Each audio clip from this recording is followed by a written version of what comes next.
The Agenda with Steve Paikin is made possible through generous philanthropic contributions from viewers like you. Thank you for supporting TVO's journalism. Tonight on The Agenda. I think that's the key thing with entrepreneurs is they're working on the world's to-do list, and all the challenges that we're facing around sustainability and climate change, all these types of technologies that we're creating are going to solve these world's problems. Then, later on The Agenda. My philosophy when it comes to gardening is to keep things simple and to give people those successes that they can see right away.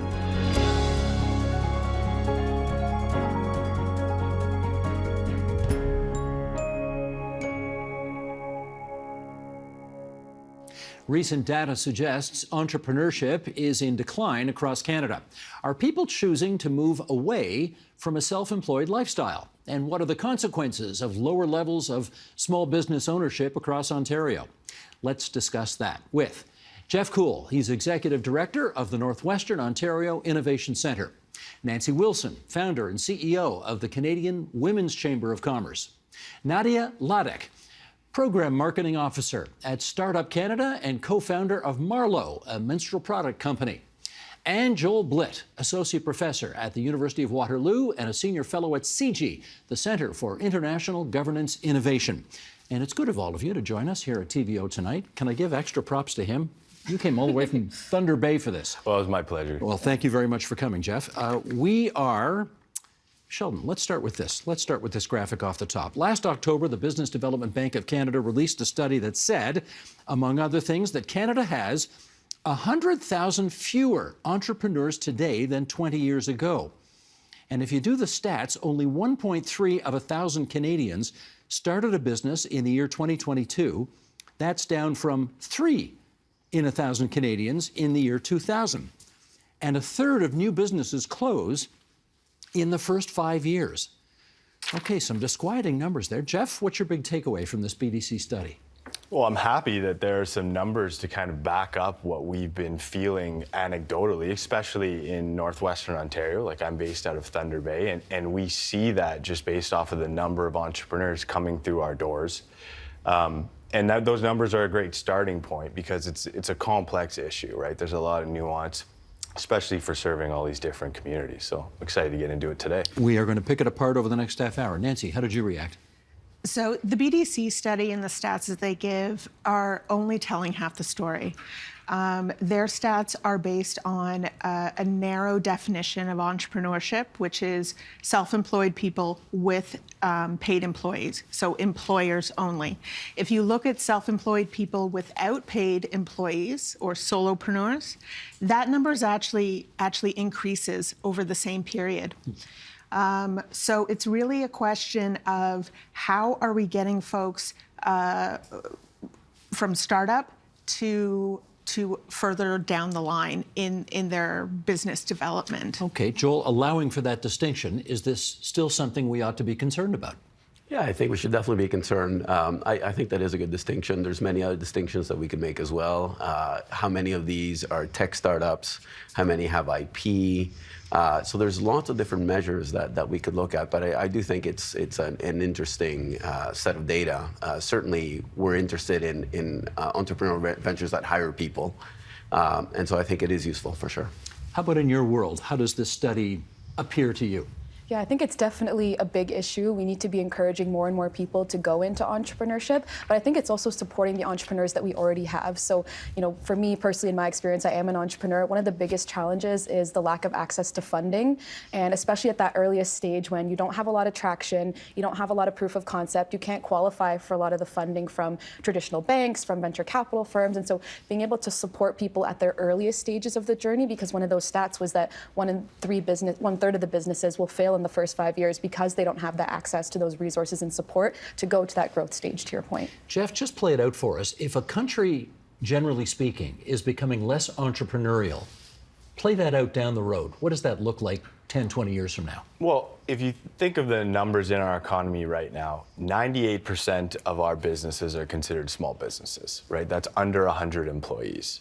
And they are employing close to half of our private sector workforce. And they generate over 1/3 of our GDP, just over a third. And so any type of risk hitting those communities, those drivers of those numbers could potentially have a profound effect. And so if we look at one scenario where, let's just say we shift those numbers a little bit so that some of our GDP is no longer generated by those small businesses because they no longer exist, well, that's going to shift to our medium and our large enterprises. That increases our dependency on those organizations. So we might lose, 10,000 small businesses, and that GDP is now generated by a handful, 3 to 5 larger businesses. If one of those businesses exits our economy for whatever reason, could fail, could offshore, could just want to relocate their headquarters, we don't have that diversity in our economy, that resiliency that we would have had if we had been relying on those small businesses to generate those numbers. Okay, so Joel, this is problematic. And the question obviously is, why is it happening? Well, it's happening for lots of reasons. Let me first say it absolutely is problematic. I was listening to our finance minister table the budget yesterday, and one of the things she clearly said, and she was right, is our young people are looking around thinking we're not going to have the opportunities that our parents did. And we have to ask the question, why? Well, it's fundamentally because for the past 5 decades or so, we've had a productivity gap, we've had an innovation gap, and an economic growth gap. And the way to address that is by having Canadians do better work, more efficient work, create better products and services that command higher value. And of course, our businesses can do it, but so can our entrepreneurs. Our entrepreneurs are going to be a key factor here. And what really worries me, to add on top of this, is we are at a very important moment in time where AI is about to transform over the next decade our economy and our society. And if you look at the last big technology, the internet, we had these great companies coming out like Amazon that reinvented retail around the internet. And we had Facebook reinventing social networks. The same is going to happen around AI. But the only way that we can get there, we can have some of these future Amazons, is by having lots of entrepreneurs. And that's why this is so worrying for me. This is more worrying now than ever before. Now, Well, yeah. And Joel says this is a problem that's been going back 5 decades, but I have to presume that COVID was a particular shot in the ribs to this whole issue. Is that a fact? Absolutely, absolutely. And to me, the idea of creating more Amazons, creating more Facebooks, that to me is not necessarily what we want. I mean, there's all sorts of concerns about Facebook and Amazon and having everything, all of our eggs in one basket. I agree that AI is, the new thing, but I think that there are systemic issues that are in place that prevent certain demographics from realizing their value. Like what? Like all of our social safety net right now, in terms of income support, maternity leave, all of these other things are tied to traditional employment. It's all about the workforce. And when the government calls for more women to become entrepreneurs, for example, there's no policy support, there's no infrastructure for those women who become entrepreneurs and then fall into the 1/3 that fail. So there needs to be, I think, from the government in order to boost entrepreneurship, there needs to be some kind of policy infrastructure to actually support that. Well, we got an honest-to-goodness example right here. You started a business. Tell me how you did it. So I actually started in my last year of university, and we were taking an entrepreneurship capstone course. I went to Western, the Ivy Business School, and I remember our professors told us to start by finding a problem that you're passionate about solving.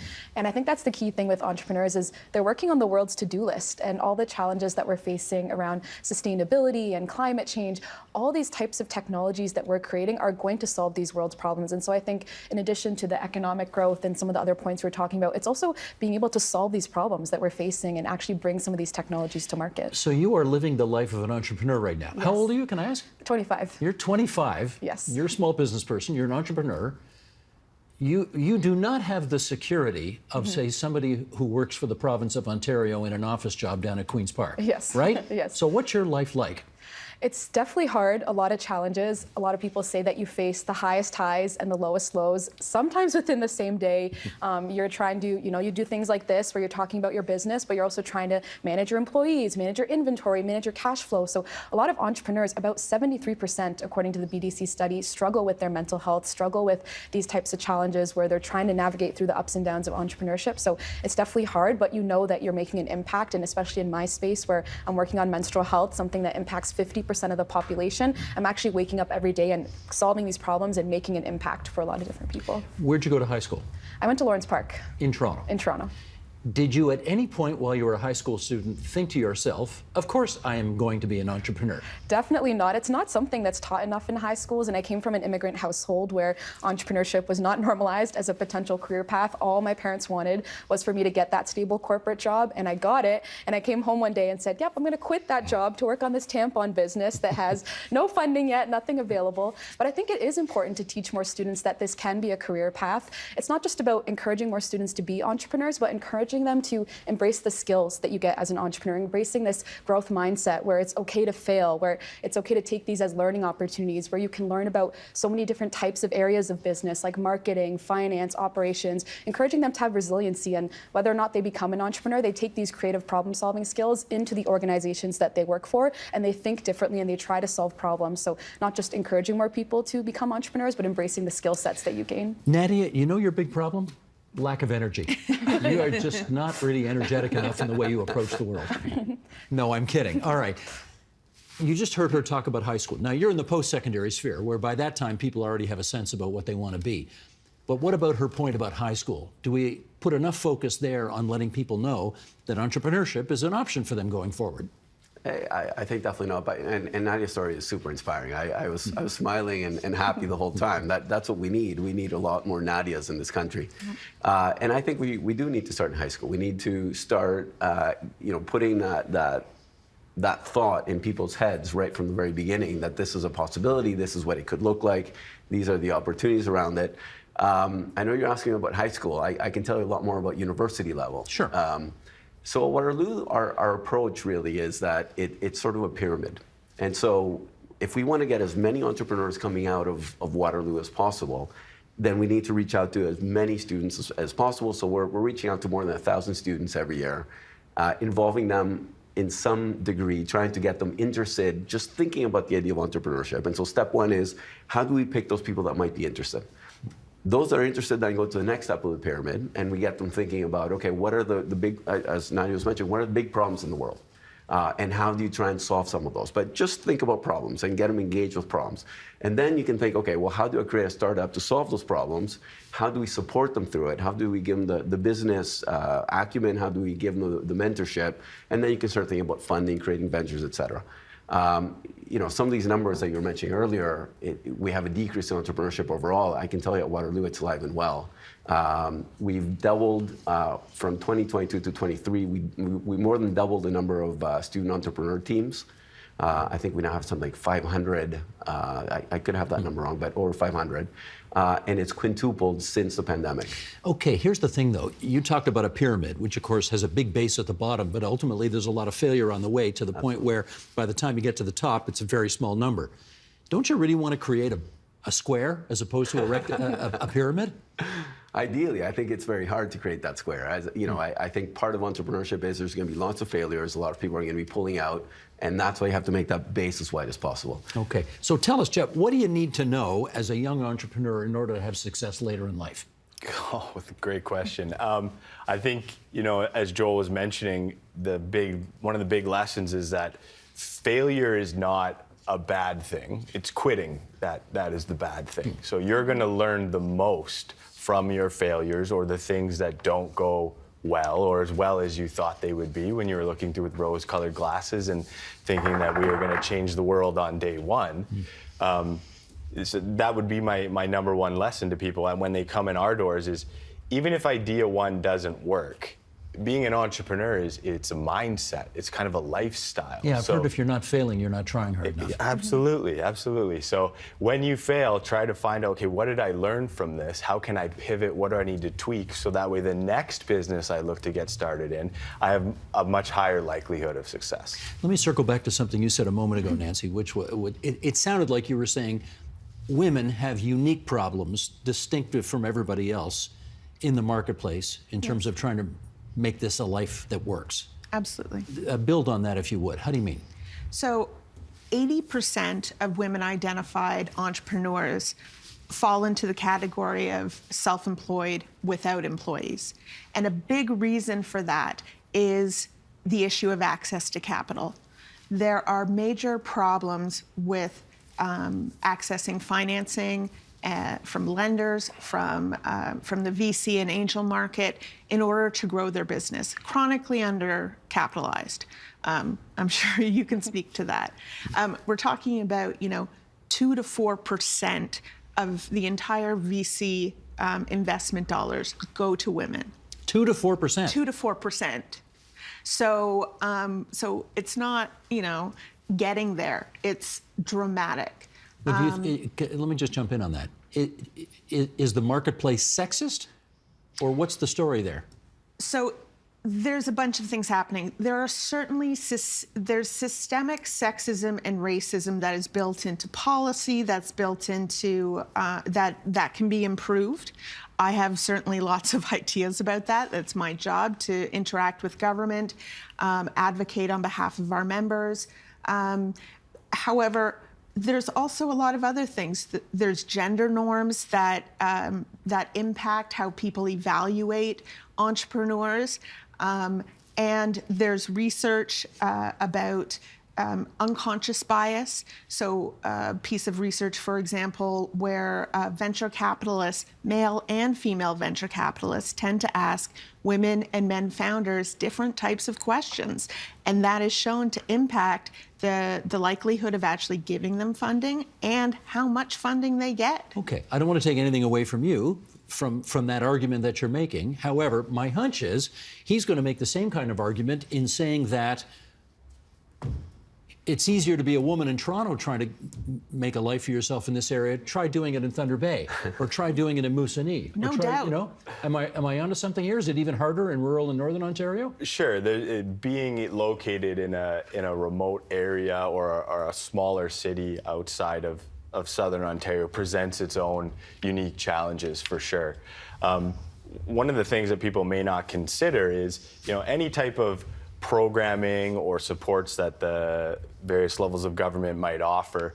If they're offered, centralized out of Toronto or Ottawa, typically those two centers, lots of people in the north don't have high-speed internet. Yeah. So how do you expect them to connect to a resource, to learn about the program, to ask questions about the application or anything like that when they can't do a video call? Can't even get to first base here. Exactly. And the culture in most northern communities as well, it's all about face-to-face conversations. It's about being where the entrepreneur is, meeting them on their level, using their language with a program that is designed for them.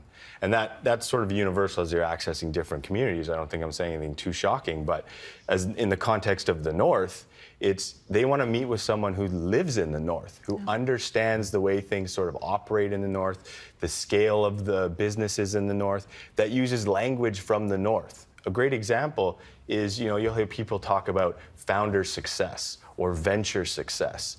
There is not an entrepreneur ever out of Northwestern Ontario that has described themselves as a founder or their business as a venture. So when somebody comes and approaches them and say, I'm from so-and-so's founder success team, they're like, oh, that doesn't apply to me. Right. I'm not a founder. They're reluctant to even use the term entrepreneur to assign themselves that label, let alone call themselves a founder. So those are just some of the things where we need to make sure that we are delivering programming that is designed for them, using language for them by people in the region in order to have them subscribe and apply and take advantage of it. Where are you from originally? I'm from Thunder Bay. Why didn't you leave? I did leave for a while, so but I went back, Why? which I think speaks volumes. So I was down in Toronto for about a decade. And I decided that that lifestyle wasn't for me. So I went back to Toronto, back to Thunder Bay about 6 years ago. I did my own entrepreneurial thing. Didn't work out. I'm one of those people who it didn't work out for, but I found my niche now supporting other people. Good for you. Yeah. Tell me about, we got a real life example here, so I want to continue to mine this. How much money did you determine that you needed to get your business started? A lot of people don't realize, but tampons and menstrual products are medical devices, so I had to do a lot of R&D in the early stages, partner with labs, go through Health Canada approval, and so I needed a lot of money up front to start that. Then you have to start. How much? I raised $1 million to fund my business. How does a how old were you when you started this? 22. How does a 22-year-old raise $1 million? I think it's really difficult. To Nancy's point, only 2% of venture capital goes to women entrepreneurs, and for people of color that are women, it's 0.4%. So it's even worse.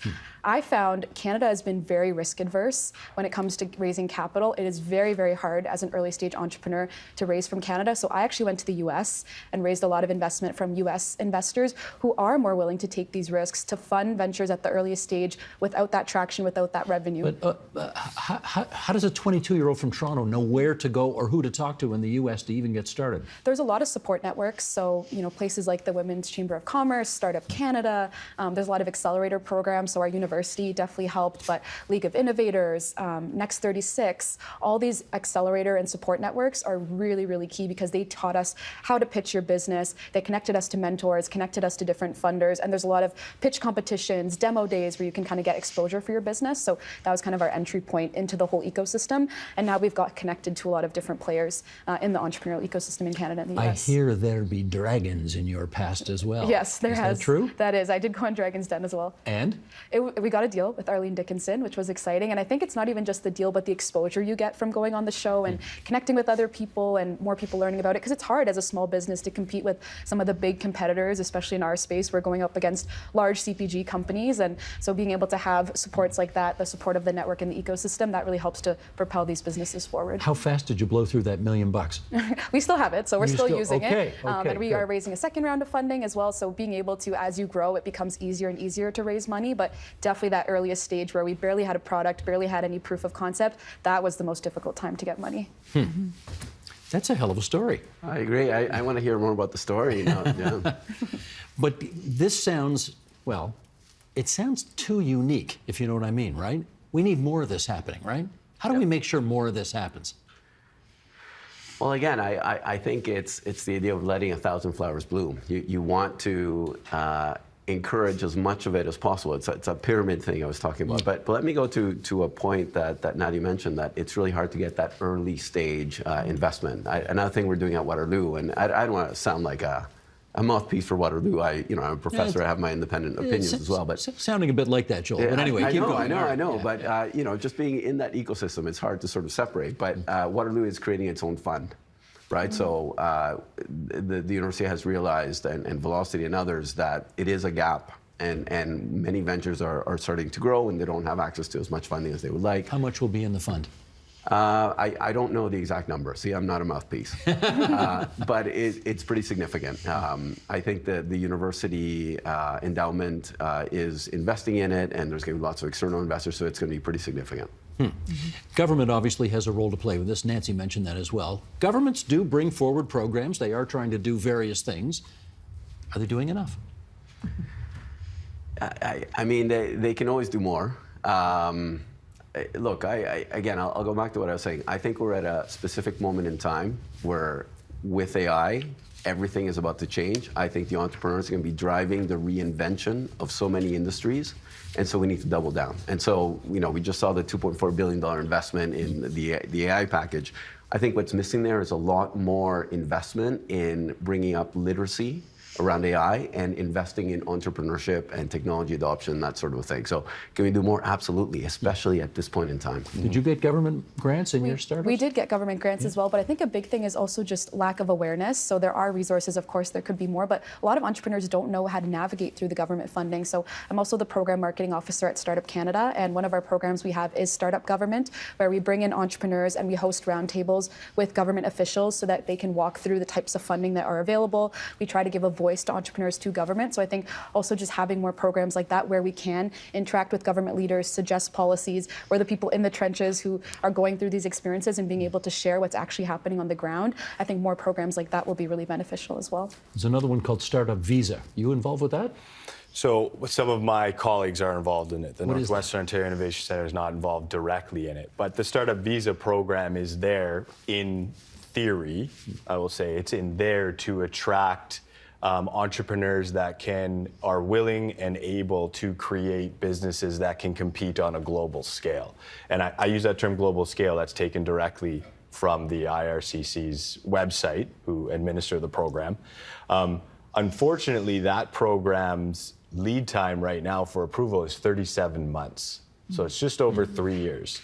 So I don't know if you know many entrepreneurs, but they're not that patient. They're excited, they're ready to go. They want to launch their business right away. And especially if you have someone that has the mindset of, I'm going to grow a global company, they're not waiting around 3 years to land in whatever country they want to be in to start their business. They're ready to go. They're going to find an easier path somewhere else to go to start that globally competitive business. So this is purely my opinion here, but those lead times need to come down by 90%. Yeah. Yeah. How do you do that? The answer to all your questions is money. It's usually what it is. But I know there's, there has been increased resources and things like that given to the people administering these programs, but the lead time hasn't budged. So is it more resources?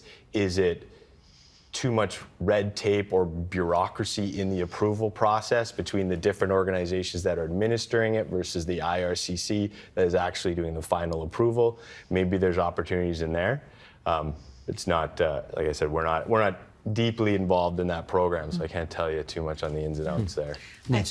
I think there's a lot of room for changes in program design. I think the way the government designs their programs for entrepreneurship is a bit backwards. Well, hang on. I got it here somewhere.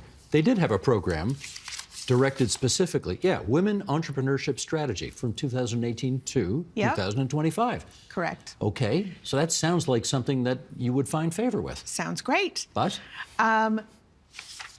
The Women's Entrepreneurship Strategy has done a lot of great things. I think their starting point was a problem right off the bat. The stated goal of the Women's Entrepreneurship Strategy was to double the number of women entrepreneurs from 2018 to 2025. That is not going to solve the problem. Women entrepreneurs have issues in growing their businesses. They're chronically undercapitalized, as I said. They have all of these other policy issues that are barriers to their success.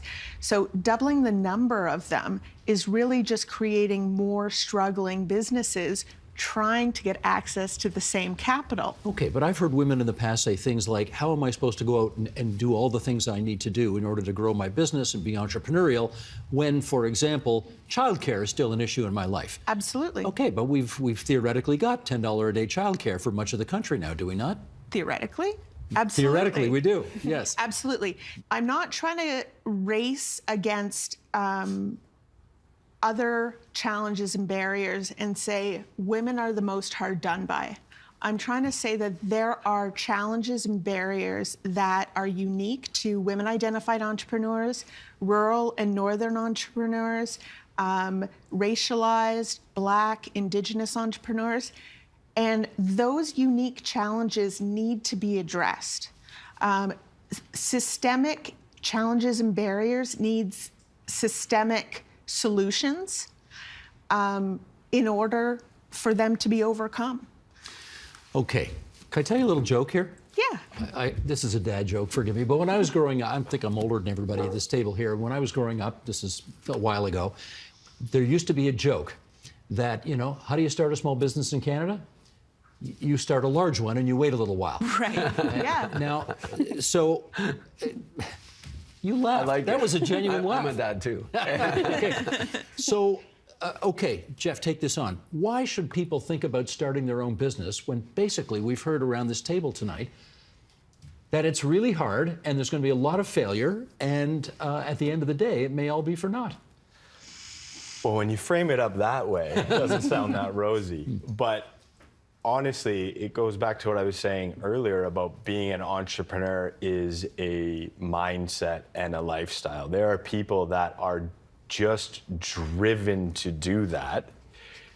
Unfortunately, we are putting in a lot of barriers that might reduce their chances of success. So when we have a lot of recent college or university graduates that come through our door and things like that, and they're thinking about starting a business, but they get pulled away, and this is not to disparage anything, but they can go work at Walmart and earn close to 6 figures as a manager nowadays, straight out of college or university.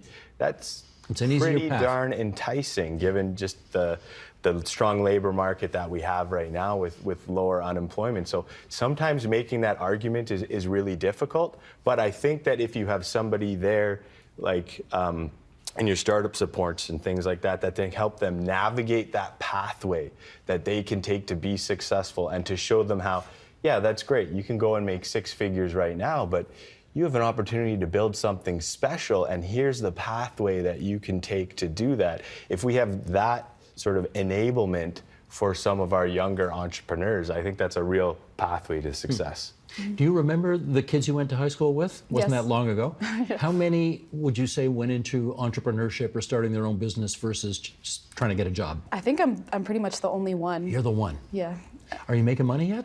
We are making money. We didn't pay ourselves for the first year, but now we can pay ourselves. But I think even beyond the financial opportunity, it's just the impact. Like, what other person so young in their career can wake up and know that they're making a difference for so many people? The types of reviews we get because of people who are using our product and they say we're changing their life. They feel so much more comfortable. I never thought I would be able to do that at such a young age, and being able to meet other people in the ecosystem is so inspiring. I've met the founder of Starbucks and such cool people that are actually working on solving and changing the world. And so I think it's just, that's the biggest part, is growing your network and making an impact for so many people. Howard Schultz, is that the guy from Starbucks? Yes. You met him? Yes. Where'd you meet him? Through our accelerator program. So they always bring in different cool guest speakers that are big, successful entrepreneurs, and a lot of people. I think that's one of the nice parts about entrepreneurship too, is a lot of people were in your shoes at one point, so they want to give back, they want to give advice, they want to help kind of grow the next generation of entrepreneurs. Okay, tell me to mind my own business if this is not my business, but what are your revenues today? We are making revenue past 6 figures, so we're really proud of how much we've been growing so far. And 10 years from now, where do you want to be? We want to be a huge global brand. We want to have a suite of products. We want to be educating people across all stages of their reproductive health so that they can have access to comfortable products and education. I have no doubt she's going to do it, right? I have no doubt. And are you going to stay in Canada? Both Canada, US, big global brand. Okay. Outstanding. Mr. Director, can I have a wide shot of everybody at the table here, please, so I can thank all of you for coming from near and far to join us here at our table at TVO tonight. Many thanks. Thank you. Thank you. Thank you.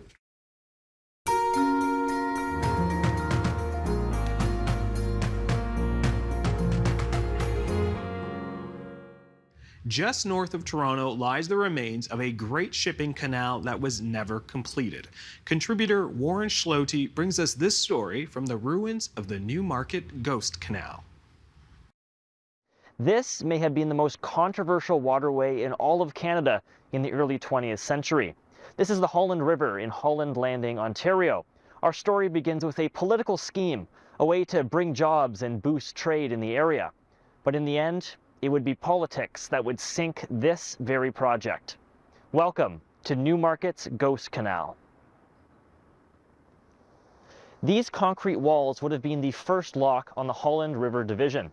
The idea came from a federal politician, Sir William Mulock. He represented the riding of North York. Mulock thought that barges could use the Holland River as a canal, and they could service the industries that he would help bring to Newmarket. A quick aside, an important First Nation route has run along this river since time immemorial. It's part of the Toronto carrying place. I think it's worth noting that at this time, canals were already becoming obsolete, and this was mainly because of the growth of railways. According to author James T. Angus, Mulock hated railways. He believed that a public canal system would create competition for rail freight, and this would help keep shipping costs low. In September of 1904, Mulock went all in on his canal plan. The timing seemed right to turn the Holland River into a modern canal. The Grand Trunk Railway had just raised its shipping prices. At the same time, the Canadian government was working to finish the Trent-Severn Waterway. The Holland River would become a division of that route. My name is Richard McLeod, and most people know me around here as the History Hound. The cost of shipping via rail was excessive. We had a number of mills and a number of industries which were dependent upon their ability to bring in supplies. We were sitting next to a natural waterway, which extended all the way up to Lake Simcoe. It was only logical that we would do something about that, take advantage of that. On a political level, the mayor of Newmarket supported Mulock and the Liberal Party, and there was a federal election coming up in just 2 months. Mulock and the Liberals would end up winning that election partly on the strength of the canal idea. Mulock hired an engineer to see if the canal idea would work. The report came back with a definite maybe. There was just one thing that wasn't yet certain. Would the canal have enough water to keep running during the summer? Water shortages weren't unheard of with other canal projects in the area. The Trent-Severn Waterway faced water shortages, and there's still a network of reservoirs meant to keep the levels consistent to this day. However, this canal's opponents made it their rallying cry. The Liberals were trying to build a canal that didn't have any water. In following years, the voters around Newmarket started liking the Conservatives more and more.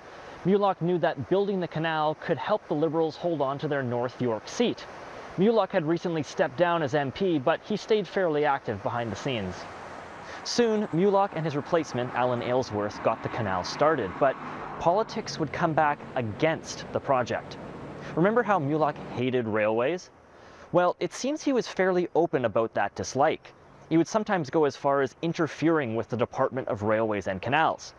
Well, eventually, the leadership of that department changed, and 2 railwaymen started overseeing the canal project. Yes, those 2 railwaymen remembered how Mulock would scheme against the railways, and so they decided to get even by changing the engineers' plans for the Newmarket Canal. They thought they could make it so ridiculous that it would never be approved. Soon, it was massively over-engineered, and the cost estimates had almost tripled. But the Liberals approved the absurd new plans anyway. Aylesworth, Mulock's replacement, also saw the canal as key to his re-election. By 1908, with another election coming, construction was well underway. Aylesworth put out a contract to build these locks on the second part of the river. Just like with the first locks, the contract went to a Liberal supporter. Come 1909, the third lock was all dug out, but as construction moved faster, more questions came up about the project. The canal became the butt of many jokes, mostly about its water supply, and conservative-leaning newspapers tore into the idea. The water supply question has been one of the easiest targets against the Newmarket Canal. Even today, many historical accounts focus on this reported lack of water. Some have called it Mulock's madness, a foolish ploy by an otherwise successful and well-liked politician. But just how bad was this so-called lack of water?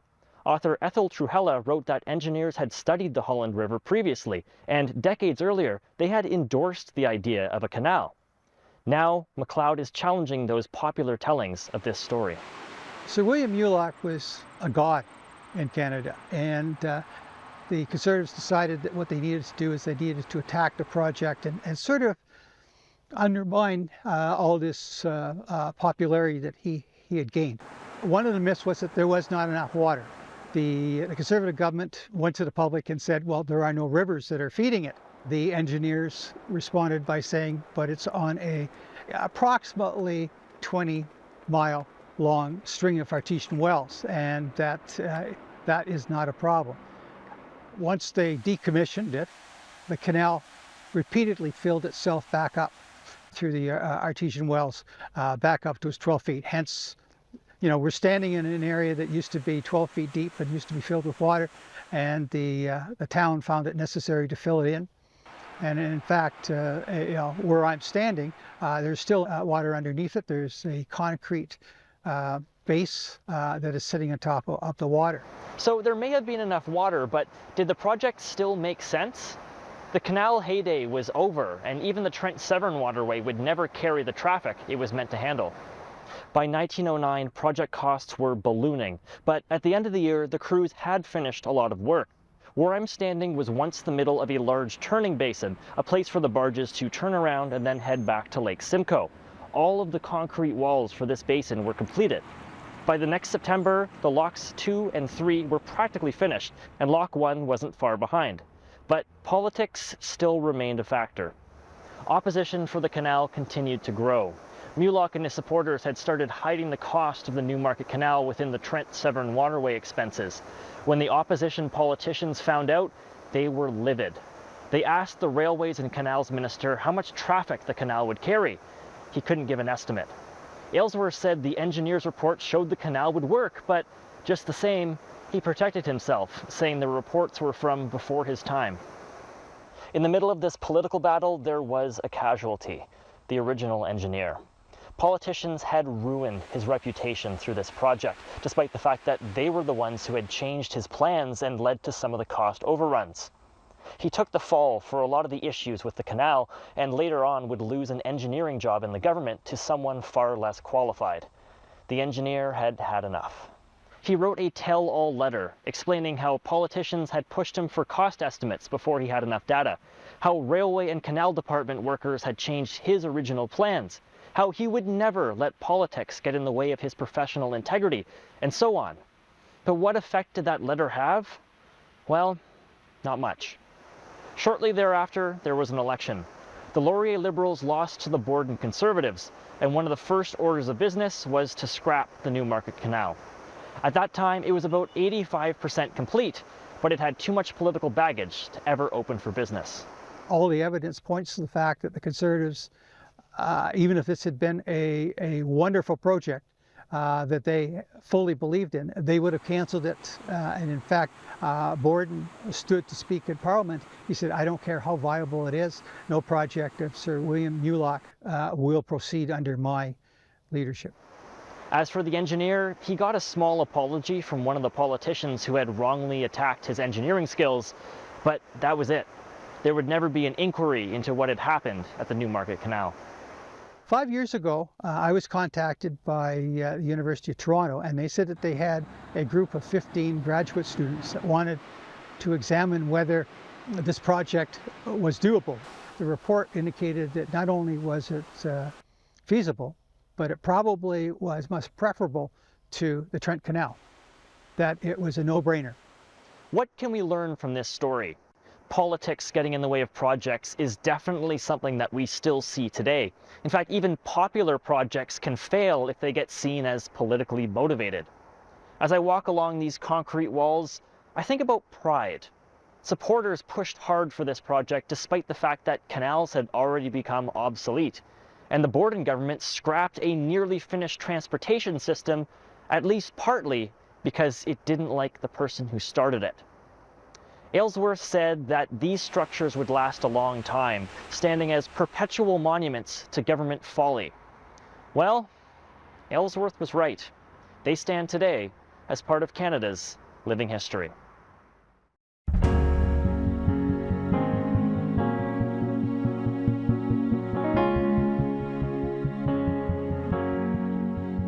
Learning job skills and growing nutritious food. Tonight, we'll hear about young urban farmers and how the hydroponic Kosher leafy greens program at the Reena Foundation is expanding into the community.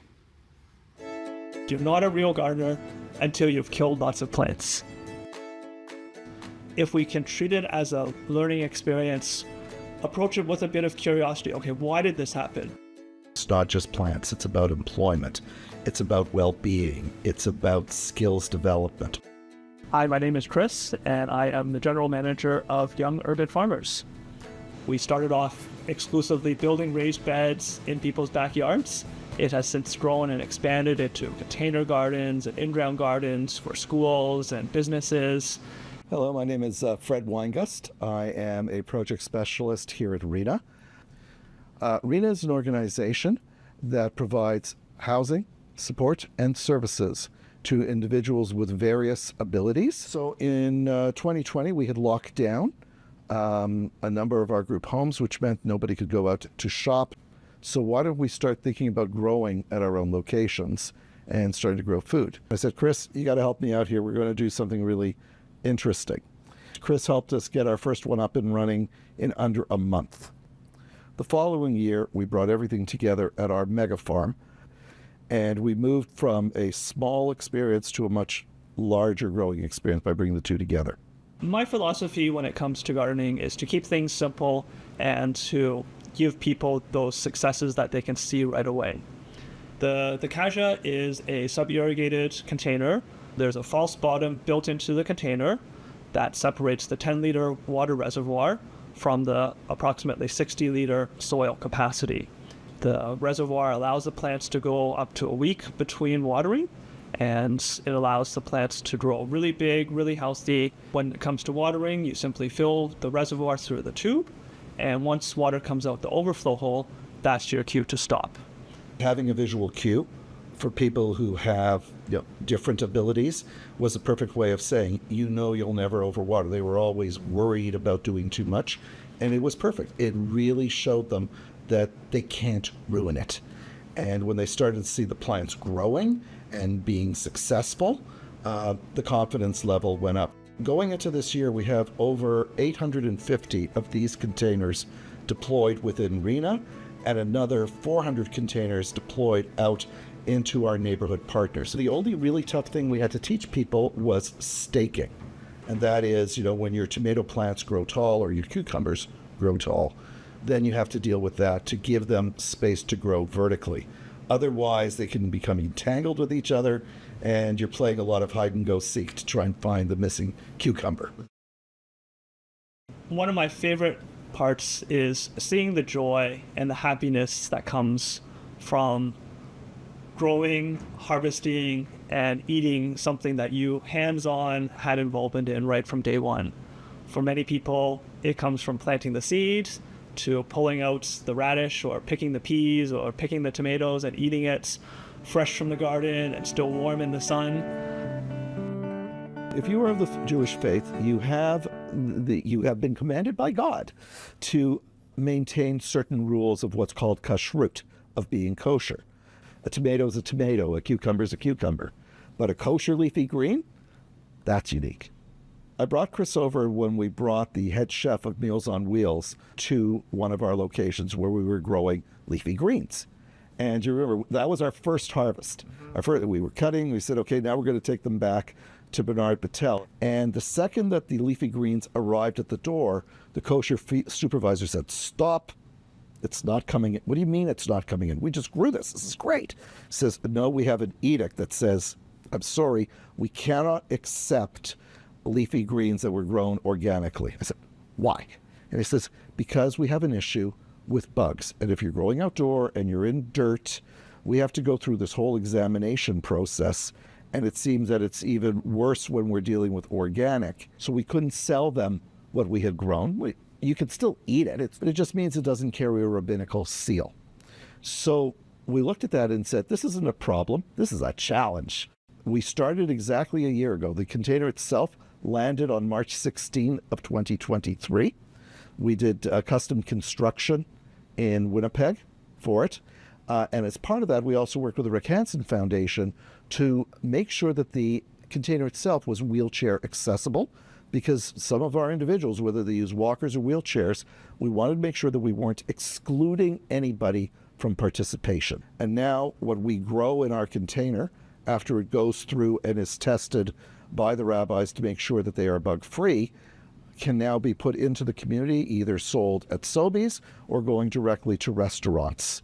We found in our second year was how desirable our eggplants were. I think it goes back to the freshness, knowing that within 24 hours or maybe within a few hours, 2 or 3, 4 hours. The shortest that we had, I remember, from the time of the test result to the time it was actually on the table, these plants were alive 5 hours earlier, and now they were in the salads of these restaurants.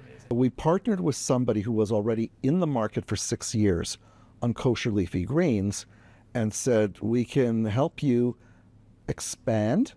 At the same time, we would like you to publicize the fact that you are hiring and training Reena individuals to do what needs to be done.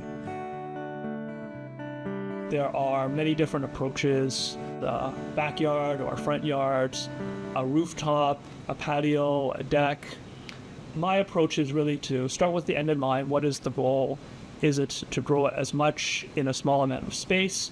Is it, like in Fred's example, to engage the community? Sometimes there are turnkey solutions where everything is provided, the container, the soil, the plants. For a few of my customers, I have a full service aspect as well, where my team and I, we help in all aspects from the planting to the harvesting. And for many people, as they become more comfortable, they're able to take on more of that work, to have that hands-on experience to do it themselves. So the market for urban farming, it's really variable. A school will have a very different reason of growing than a hotel or a restaurant.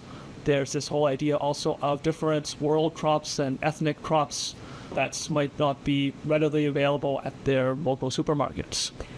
One unique plant that I grew a number of years ago was a cinnamon plant. And the really cool thing about that is that the leaves also have a cinnamon flavor. There are those chili heads that want to grow some of like the hottest peppers ever. I want this specific ghost chili pepper or this Trinidad scorpion pepper. I can grow it myself and I can challenge myself to eat it and make my own special hot sauce out of it. I'm also learning things. There was a restaurant that I helped to build a garden for. It was a rooftop with some of these containers. One of the unique herbs that they were requesting, which was brand new to me, was a Japanese herb, and I hope I get the pronunciation correct. The way that I say it is okahijiki. Having that garden, having those same crops, those same vegetables that you remember growing or that your parents or that your grandparents were growing. A neighbor of a customer that I was talking to, he had his Greek olive trees. He had his fig trees that he would lovingly bring inside over the winter, take back outside in the summer, keep them growing year after year as a way to stay connected to the same foods that they were eating. I also think about my grandmother. When my family would go and visit her in Ottawa every summer, the whole backyard was all different Chinese vegetables. And seeing those vegetables growing and then in the soup or in the meals that we would be eating every night was just something that I took a little bit for granted growing up, but I realize is such a key part of building those core memories and those connections to our heritage and to our culture. And it's something that, while that experience with my grandmother was unique to me, it's also not unique in that so much of Canada, so much of our immigration story has these same different threads and these same different stories, just in a slight different iteration. And I see this, for example, looking back at the history of Cabbage Town, where they were growing cabbages to help support and sustain themselves. The same way you talk about Cabbage Town, I could talk about Kensington Market. That's where my father, after he came back as a survivor of the Holocaust, came to Canada and was living down there, and chickens and vegetables, other things. That's all, that's what Kensington was all about. And many different generations of different waves of immigrants have moved through that community. But there's a lot of commonality over time. It all comes back to food. One of the things that I see is having a garden forces people to get fresh air, to get sunshine, to get physical activity, to move around, and to have those interactions between the different generations, between the different cultures. No matter your language, no matter your cultural backgrounds, food is something that brings people together. What did it do for the individual who grew it? Did it give them new confidence that they didn't have before? Does that give them a life skill? I want to encourage everyone to get started and grow something. It doesn't matter how big or how small. It could be as simple as a jar of sprouts on your kitchen counter. It could be as big as the Mega Farm project that Fred is working on, or anything in between. Gardening, nurturing those plants, taking a slower approach from our instant gratification life. I think that's the story for urban gardening. I really think it is the bringing of communities together. You might start homogeneous so you feel comfortable within your own community, and slowly, slowly, slowly you start to expand and bring in many different cultures and many different ages. And that's the key.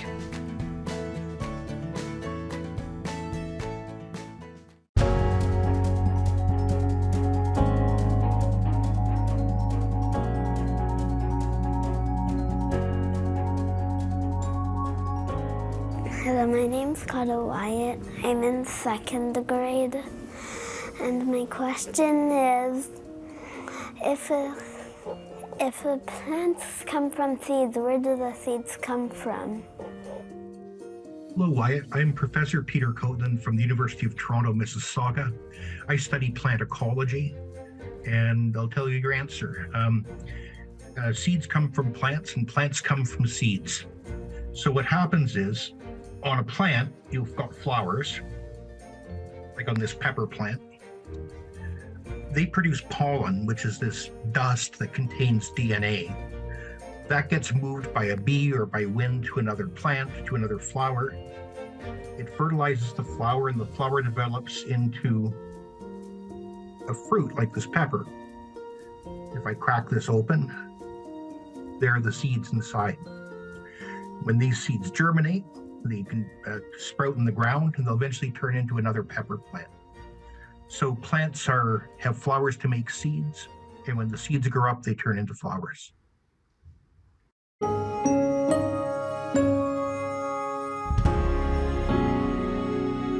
Tomorrow on the agenda. When we kind of buy into self-limiting beliefs, somebody else's story about what men do or don't do, and those beliefs limit us, that's inherently problematic. That's tomorrow on the agenda. The Agenda with Steve Paikin is made possible through generous philanthropic contributions from viewers like you. Thank you for supporting TVO's journalism. The Agenda is always on.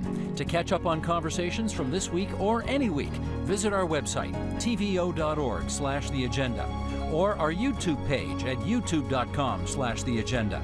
It's all there for whenever you want to watch.